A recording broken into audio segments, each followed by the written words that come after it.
Happy Pride Month, y'all. That's it. That's all.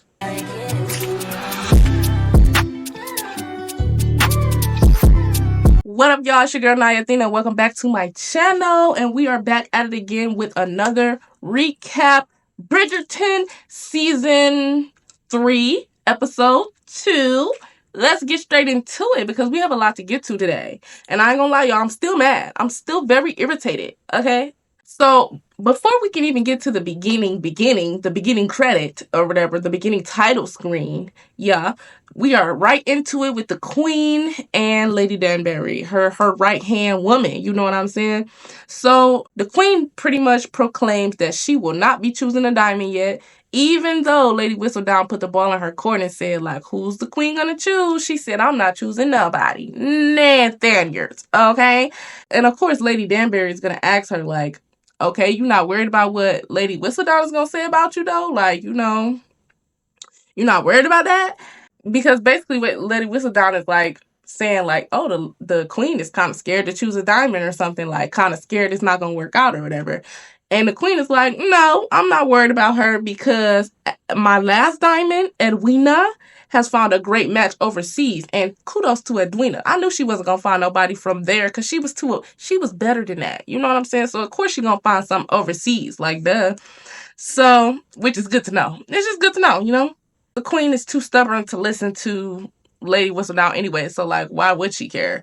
And she says, nobody has earned the diamond title yet. So she like taking her time with this one, which is crazy because it's episode 2 and it's only 4 episodes. 5 if you count the one that's coming out soon. But like, what are we talking about? So she says she gonna choose later and she's standing on that, period. So then, fast forward, the newest issue of Lady Whistledown comes out, of course. And there's a few, miscellaneous matches that she's writing about, as well as we see our girl Penelope in this light greenish dress. She has way better dresses this season. Like, I really just feel like I don't know, like, the dresses really make a difference. Like, she just looks so good this season. I love that for her. And then we see the Kents, my favorite couple, the newest Kents. We see they get their new castle and they're like, oh, okay. Well, the kids are like, but they're all kind of still very wary about everything, which is reasonable because, mind you, these are like commoners, quote unquote, and they just came into all of this wealth and this title and all of this stuff. So it's kind of like, I don't know. So we also see like their entire family again. We see that there's 2 boys and a girl. So they definitely have an heir, somebody who will inherit all of this stuff. And it's a lot of pressure for them, obviously, because they ain't never had to worry about this before. Everything they got, they work for. So it's like, Then we see our favorite, nobody's favorite actually, but we see Lady Featherington, and she continues to worry about, what she got going on, because she always got something going on. We see her pretty much worrying, especially like after her hearing about the Kents and like how they just got handed something. She's like, well, shoot, if they handing out titles to them, like, what is it? What about me? You know what I'm saying? She feel like if they can get a title, anybody can get a title, and she should have been had one. You know what I'm saying? She should have been had some type of real wealth or whatever, despite all of the lies she's been carrying on this whole time. So she's definitely worried about that. And then we see Colin and Penelope. Like, rolling my eyes. So Colin makes Penelope aware of like his thoughts on Whistledown. So he's pretty much like, she knows that he's not crazy about her and about Whistledown, of course. But obviously he doesn't know that she's Whistledown. So she kind of just like, okay. And then he begins to teach her the way to get matches. Like, this is where it begins, where he's like, I'm going to help you find a husband. Sure, Colin. Okay. Obviously, Penelope is still awkward at this point, so it's like really painful to watch, and I'm embarrassed for her. Yeah, I'm embarrassed for her. So, Lady Bridgerton and Lady Danbury are discussing matches with Francesca, our favorite piano player, and Lady Danbury actually is reporting back to Lady Bridgerton and saying like, oh yeah, the queen said she's still looking for a diamond, trying to get Francesca to hop on board. And so that's good news, right? But when one person say it, it's gonna get around. Like, these ladies gossip, okay? Be for real. So then we see the Featheringtons talking, the 2 older sisters, and they're like, oh, when I'm Lady Featherton, I'm gonna get rid of this and that, and they're kind of like jumping the gun. And so of course their mother, Lady Featherington, is like, y'all talking about all this stuff, but like, are y'all like even working to provide an heir? Because y'all ain't gonna be none of that without no heir. They don't know that, but you know, that's basically what she's saying. Like, okay, let's talk about the real tea, the facts. You know what I'm saying? And they don't even like seem to aware of how important it is. And so it's kind of concerning to the Featherington family, of course, because their lives depend on it. Their titles and their money depend on it. And they don't even know it, low key. Then, of course, we see Colin out here being a whore. A whore. And I don't like it. I don't like it. Because who is this man? He's just somebody different. We see him out here being a whore with his little whore routines. I'm sorry to be saying it, but it's true. And I'm not crazy about it. So he out here living life, living his best life. Because he already said he's not taking no suitors. So he says. Then we see Penelope. And she pretty much is like, are you sure you want to teach me? Because I'm not too crazy about this. Pretty much trying to get him to say like give up and stuff because she's low-key giving up. And you know, obviously he's still gonna help her because he just took it upon himself to help her. I guess he probably feel like he owe her for real, and that's what's unfortunate about it because it's like, okay, whatever. But I just love seeing Penelope in her green dresses and her light, even though she's only doing it to appeal to Colin because of the girls in Perry. But I still love seeing her in them. Like, they do definitely make her look good. Like, she kind of ate with that, all right? Even though it's pick-me-ish, she ate with that. We also see Colin encouraging her to be, like, less self-conscious because that's essentially what the issue is. Like, she's so self-conscious about saying things wrong. And he's like, who cares? Like, you know what I'm saying? Like, know who you are. He's pretty much, like, kind of feeding into her confidence and trying to, like, hype her up a little bit. Like, girl, know who you are. You don't have to worry about what people gonna say about you. Just be confident or whatever. And he ended up asking her, like, why does she even want a husband? And she literally says, like, for freedom and comfort, which is kind of ironic considering the amount of freedom she has in secret as Lady Whistledown. You know what I'm saying? But, you know, I get it. She wants to just be herself and be able to live unapologetically, and I totally get that. Apparently a husband would do that for her. Obviously, when the Kents move into their new mansion, like, it's customary for the husband and wife to have separate rooms, which, oh my gosh. Hold on, y'all. My cat just got out. Y'all, my cat literally ran out the house and ran under the freaking house. And it started raining. So I had to get her because I didn't want my cat to be outside. Like, what? She's a house cat. No. Anyways, where was I? So yeah, the Kents are like trying to be customary and trying to be proper with all these new rules that are being enforced on them because of their title and stuff. So they're sleeping in separate rooms and they're just like, ugh. Like, clearly they don't like it, but this is just what they're trying to do to just fit in more, right? Which is what they've been trying to do. But now, more than ever, it's easier for them to fit in because they have this new title. So we also see our newest Lady Kent in the Modiste and how she's like kind of trying to step into this role that the late Lady Kent stepped into. And we see the seamstress like trying to encourage her to like be different from the last lady, but she's trying to just kind of just fit into the role and like just kind of play the part, even though she's clearly nobody's crazy about it. Like, nobody is crazy about the older garments that the late Lady Kent had, but she's just like, you know what, I'ma just go with it. You know what I'm saying? So she's like, cool.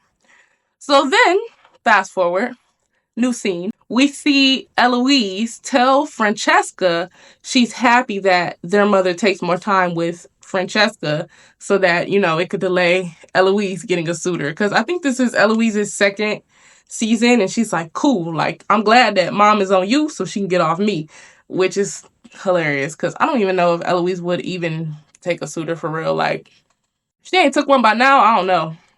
But then again, we could say the same thing about Penelope because she's in her third season and she has yet to have a suitor, right? And in Bridgerton, that's crazy. Like, if you don't find a suitor on your first or second season, like, people looking at you. Well, not, yeah, I mean, I guess it's not customary or whatever. So while Francesca is talking to Eloise, like her sister, right? And she's saying, like, "Ugh," like, still pressure to see who's going to be the diamond. Eloise comes up with this great idea to be like, well, if everybody knows, then it'll take the heat off of you. So she proceeds to then tell other people and let the word spread that the queen is still looking for a diamond. And obviously this hypes up all of the people who are in the season, which I think it was a bad idea personally. But Eloise, clearly, y'all gonna see. We gonna keep talking. So yeah, then we see Penelope visit Colin's house, right? So she's there, but she's like scared because this is still her old friend Eloise's house too. And I guess Colin like set it up in a way to where no one knows that she's there. And so he's like, just come on, like, let's just go to the drawing room, da da da. So they're unaccounted for, which is already like, but it's Penelope, so who else is gonna know but her? Lady Whistledown herself. But she's uncomfortable. She's like, why are we here? Like, I don't want to be in here. Like. He's like, no, like, you said that this was a place where you were once very comfortable in being yourself. So this is where we're going to teach you your lessons. And she's like, keyword was past tense. Not no more because she not cool with Eloise no more. But he's like, nah, just trust me, whatever, whatever. So they have a moment, right? She literally admits to Colin, like, that her anxiety is just too much, like, and it just doesn't translate well. But I guess he's like, oh, you could just practice on me, like, practice flirting on me. And she actually does ends up flirting a little bit, and Colin peeps it.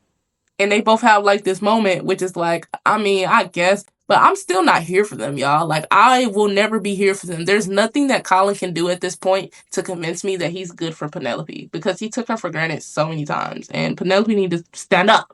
Stand up. Stand up. And stop playing. But she ain't gonna never stand up. Clearly, she's in love with this man for whatever reason. Whatever. So then they hear Eloise come in. And obviously, that raises an alarm for Penelope. So he's like, you can just go hide in the study. So that's exactly what she does. She goes to hide in the study, and then she sees that Colin was writing something in the study. So she's looking at his stuff. She starts to look down at the open book of his writings, and she starts to read. And I guess within this book, these is like his journals from when he was in Paris and like traveling, and he was just writing about the beautiful women in Paris and just like the ambiance of Paris and why he loves it so much. And it was really poetic, actually. She just couldn't resist. So she starts to read it, and of course, Colin comes in and like catches her, and he's like, why are you reading my stuff? Like, what the heck? And he's upset about it, but he ends up snatching it, and I guess he breaks a glass. So he goes to pick up the glass, he cuts himself. Penelope's like, let me. Helps him with the cut. So they have two moments. That's two moments in that house that just happened. They have another, like, googly eye moment. Let's just call it that. When they have this moment, though, I'm like cringing because I don't approve. I don't want them to be together. Like, I want better for Penelope. Like, honestly, I want better for her. But she ends up complimenting his writing and pretty much saying, like, it's really good. Like, because, she's a writer, too. So, obviously, she know good work when she see it. But they end up, I guess she ends up leaving. And as she's leaving, Eloise literally catches her leaving their huge house. So, that raises alarms in Eloise's head. Like, why is she here? She almost got out, but she didn't. So back to Lady Kent. She obviously hates the garments, but they're like, look at the jewels that old girl left. And she actually looked at the jewels and she's like, oh, this is actually really nice. So she likes the jewels, which is good. So, still getting accustomed to being Lady Kent after all. Then we see Eloise tell Colin that she saw Penelope leaving, and Colin is like, I'm sorry, but what even happened between y'all? Mind you, Colin already asked Penelope what happened between them, and she didn't even say nothing.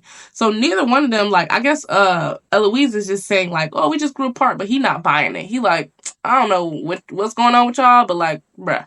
He don't get it, obviously, because he can't know, because then he would know that Penelope is Lady Whistledown, and that would complicate things even more.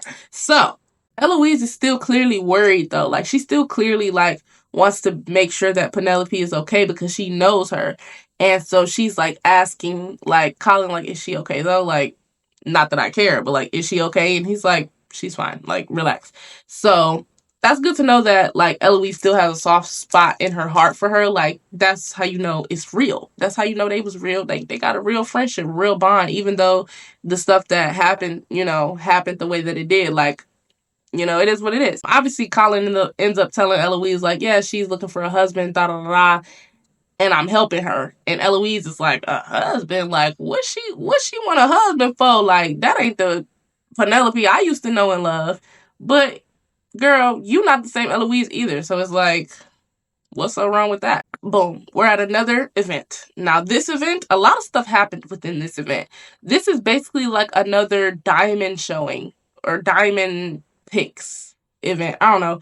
The queen is there and they all trying to be picked, okay? So at the event, Lady Bridgerton encourages Eloise to at least make friends. At this point, she didn't gave up on trying to get Eloise to find suitors. She's like, can you at least try to be friends with the other girls or something? Like, she ain't gave up on her yet. She got a lot of kids to worry about, but she makes sure all of them get the same attention, okay? She also encourages Francesca to, like, meet the queen, but she's like, can that wait? Like, I don't really want to do that. Like, Francesca's not here for the frills and like the presentations of it all. Like, she's just not here for that. She don't want to feel like a toy, and I respect that. She basically is like, not yet, like, can that wait? Like, I'm trying to do other stuff. And Lady Featherington keeps the husbands in check. Now we see her talking to her two daughters' husbands, and she's like, where's your wives? Like, why are you not with your wives? And they kind of slow, so they just like, and she's like, oh my god, like, let me go find my kids, pretty much. We also see Penelope and Colin again, because they're at this event now. Penelope compliments Colin on his writing again, and she's like, I'd love to read more. And he makes a deal. He said, okay, if you want to read more of my writing, you got to talk to at least one suitor today. And then he'll let her. So she says, okay, who? And he's like, that one right there. Mind you, the person that he's pointing to is Lord Basilio. I think that's how you say it. And he's a Viscount. So she's like, he's a Viscount. Be for real. And he's like, I don't care. Like, get confidence. You know what I'm saying? So he's like challenging her to like step outside of her comfort zone. So unfortunately, she goes over there to talk to him and like flirt with him and stuff, and this man bursts into tears because his horse died and he's in mourning. So it's kind of like a funny thing, like, ooh, maybe not that one. So they share a laugh, and obviously Eloise and Cressida like are looking across the room like, what's tea?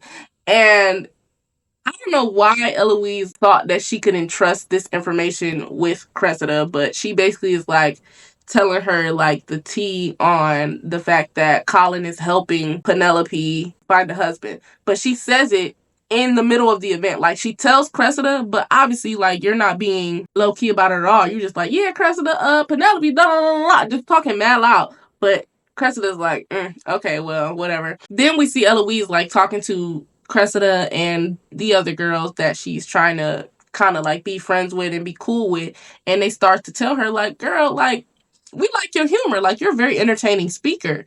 And that makes sense. Like, I that definitely makes sense. Eloise like, okay, like, she has her little things, her niches, no talents, but her talent is her voice and how she speaks and her humor and how she can make people laugh and stuff like that. So it's cool to see like Eloise getting some appreciation for that. Like, mind you, I'm not hearing the music until I hear the music, and I see that I hear that they're dancing to like, I think it was Maroon 5. I was like, okay, I wouldn't have picked that song to do in Bridgerton, but hey, I don't know what the goal was with that. So the Kents arrive at this event as well, and they are very uncomfortable because, like I said, they're trying to fit in with this new title that they have. And the other Bridgerton son, not Colin or the Viscount, the one, I think he's in between them or younger than them. I don't know. It's so many Bridgertons, y'all, but the other one, just the other one for now, because I don't know his name. I'll put a picture up or something. He is friends with the Kents, right? He's friends with the guy, Lord Kent, I guess you can call him, even though technically he's not the Lord Kent. His son would be, but right now he's grown, so he's Lord Kent and Lady Kent. So he's telling them like, hey, like, welcome, because they're in this new space. And mind you, none of the Bridgerton sons are like courting. Like, they all say that they don't care to be courting, but they all get a host, so it's like crazy to me. But whatever. He pretty much ends up telling them like, listen, y'all are married. Like, y'all are free from the rules of courting and all of the, things. Like, he's like pointing it out to them, like, listen, yes, it's not customary to dance with somebody for more than this many songs. But you see them, they married, they got their suitors, so they cool, they can do what they want. Like, y'all are good. Y'all don't have to worry about all of the benign things that come with courting. And so it kind of gives them a little sense of like, okay, I'm trying to fit in, but I'm good. Like, I ain't need to go through this. Like, we good over here. Y'all just enjoy that title, enjoy the freedom, pretty much. And so that was a good little moment for them to like realize that they don't have to fit in. Like, they're good. And then we see, honestly, as I'm seeing Francesca and like how she interacts with everything, I'm like, maybe she's a little queer. Maybe she's just not interested in these dudes, because she was talking to she is quite charming and she like be talking to the men, but it seems like she don't be really feeling them like that. So I'm like, maybe she just don't like these dudes. But then again, she did say she doesn't like to feel like a toy. You know what I'm saying? And in the courting system and like in the season, like that's kind of how they objectify the women. So she's like, I just don't like that. Like, it just doesn't give genuine to me, and I can definitely understand her. I'm with you. I'm with you, Fran. I'm with you. Then we see Lady Danbury tell Lady Bridgerton to let Francesca be in her natural sphere. So gives her an idea like, okay, this isn't her natural sphere. Like, put her in an environment that she's comfortable in. And that environment is when she's playing her piano that she's been playing for years, that she finally is good at. So boom. Then we see Lady Featherington ask her daughters if they're trying for an heir, because she needs to know, like, she got to streamline this. She like, are y'all even trying to have a baby? Like, what's going on? And apparently both of them don't know nothing about that. I don't know if they never had the birds and the bees talk, but that is when their mother realizes that they don't know nothing about that. So obviously she has to explain it to them so that they can start doing what they need to do to secure that money. Okay. We see the queen leave the event. So at this point, everybody is like, dang, okay, well, now I can breathe because the queen not here no more. She ain't picked the diamond yet. So, okay, cool. So then we see Penelope speaking to another guy who is a paraplegic. His name is Lord Remington, but he's really cool. Like, it goes really smooth. They both enjoy Whistledown. So they kind of like they have a nice little conversation about that. And I guess she finally gets a suitor out of that, because he ends up like saying he will call on her the next day or whatever. And so when Colin sees them talking, after they get done talking, he comes over and she's like, guess what? Like, I got a suitor. Yeah. And he's like, oh yeah, I'm so proud of you, da da da. Like, they're just kind of celebrating the small wins. And then you hear everybody whispering, literally everybody whispering around them, like saying like, ooh, I heard, like pretty much whispering the truth, the tea. They're whispering, and Colin is like, what are y'all whispering about? Like, he straight up asks, what are y'all whispering about? What are y'all talking about? And they literally tell him, like, why are you helping Penelope find a husband? Like, is it that? Like, they just talking a mess, like they usually do, gossiping. So, in her face, mind you. So, obviously, she gets upset. She leaves immediately, and obviously, Colin runs after her. But as he's running after her, he runs into Eloise, and Eloise is like, no. Colin is like, who did you tell? Like, I only told you, so who did you tell for it to be going around right now? Because what the heck? And Eloise immediately like is like, dang, like I told Cressida, and Cressida been a hater before, so she's like, why wouldn't it be Cressida now? And so it kind of just came full circle. And so that's crazy. But between that happening, we see Francesca playing the piano so smoothly, so well. Like, she's so good now.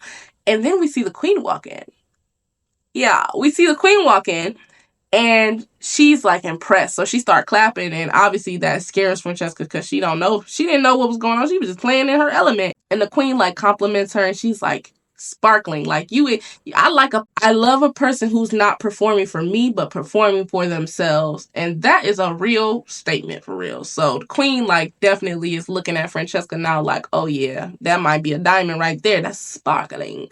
So that's good, I guess. Even though I don't know, like, I don't want another Bridgerton to be the diamond. Like, I'm tired. Like, can somebody else win? Can somebody else get a spotlight? Because what the heck?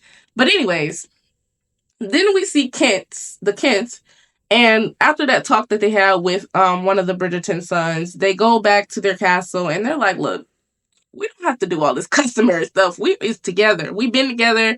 We can just be ourselves. And so that's a good thing. So they finally join rooms again. Lady Kent, like, she did admit, like, she was just afraid to do something wrong, and she basically can't accept that they've come up on this wealth and this title, because she's like, everything we've had to do up until this point we worked for, and she's like, we didn't have to work for this, and it just doesn't feel right to her. And her husband obviously tells her, like, nobody has to work for their title, so we should be able to enjoy it just as much as the next person. And that's so real, especially because they are my favorite Black couple, hardworking Black couple, and that's real. Like, as Black people, like, I'm gonna preach right quick. I'm gonna preach right quick. As Black people, we should be able to enjoy the finer things in life without having to work our asses off and work ourselves to the bone. I definitely feel that. Like, they just have to pretty much accept that they didn't have to work for it because they deserve it. Like, you know what I'm saying? So that's a good little lesson. There's a good little lesson in that. So that pretty much just, like, allows them to feel more deserving of it, you know? And I just love them. I love them down. That's my favorite couple. Forget everybody else. That's the one. Now, them, I'm always going to be here for, because they've been through thick and thin. Period. So boom, Penelope has ran out of the establishment, so obviously she has to get to writing, and she has to still, like, stay true to Lady Whistledown. And we also see the Featherington sisters finally actually start working to provide an heir, now that they know what they need to do, because they didn't know before, so now they know. And we also see Lady Danbury receives a letter that she's receiving a visitor. Okay, a lot going on right now. Stay with me. Penelope does report on herself. Obviously, she has to. Otherwise, it will be suspicious, right? Because everybody's talking about it at this point. And Eloise checks Cressida about, like, talking too much. So she's like, why would you sit up here and go spread that gossip that I confided in you with? Except Cressida says it wasn't her. And she was like, girl, you literally told me in a room full of people, like, there were eavesdroppers, like, be for real. And so that makes Eloise look stupid, because Eloise was the one talking too much. Like, you should have just been quiet. Why would you not have no, you look stupid because you should have just been quiet. You should have been more aware of your surroundings. So she kind of like, dang, I didn't put this on Cressida. It wasn't even her this time. Then we see Lady Featherington come in on Penelope, because obviously Penelope's still crying. She's still distraught about everything that's happened. And Lady Featherington is just like, how could you be so reckless? And literally tells her that she's asking for too much. She's literally like, do you really expect to find a husband in your third season? Like, and then she's like, it's not so bad being single. Like, trying to convince her, like, just kill all her little confidence that she had. What little confidence she did have left, like, literally tells her, like, girl, you ain't gonna find a husband. Like, just gave up on her. That is just crazy. Like, she was just saying some crazy stuff to her last daughter, which is crazy. But, you know, she was just saying all the wrong stuff. And I guess she picked up on that and was like, all right, I'm gonna just go. Yeah, girl, get out. Because how is that helpful to the situation? Then she gets a visitor, and it's, of course, Colin, his annoying self. He don't mind. But every time I see them together, I'm irritated, because it's just like, Penelope, I want better for you. I want better for you. So he checks on her, and she asks Colin, let me tell you what this girl, mind you, they're like in a private garden somewhere, because, you know, he paid the person off. He just wanted to check on her, make sure she was straight after everything that happened at the event. So she asks Colin, would you kiss me? No, God! No, God, please, no! No! No! What? Excuse me? And he's like, huh? And so she damn near begging this man. She says she's never been kissed before. She could die tomorrow, and she just needs to know, like, she just needs that experience. She is damn near begging this man to kiss her. Why do you want Colin to be your first kiss? Okay, whatever. She's in love with him. Like, she need to stand up. I don't care. I don't care what nobody says. She needs to stand up. So they kiss. Of course, they kiss, and it's a passion. It ain't just no kiss. It's a passionate kiss. So that was like, what? They third moment, no, they had a lot more moments than that, honestly. They had a lot of moments, and they literally kissed. So, I don't know if that awakened something in Colin or not, but it looked like it did. And obviously, that reawakens her hope as well, which, okay, girl. And she runs away. She literally says thank you and runs away. And that is the episode, y'all. It's getting deep in here. It's getting hot in here. Don't take up all your clothes. But yes, that was episode 2 of season 3 of Bridgerton.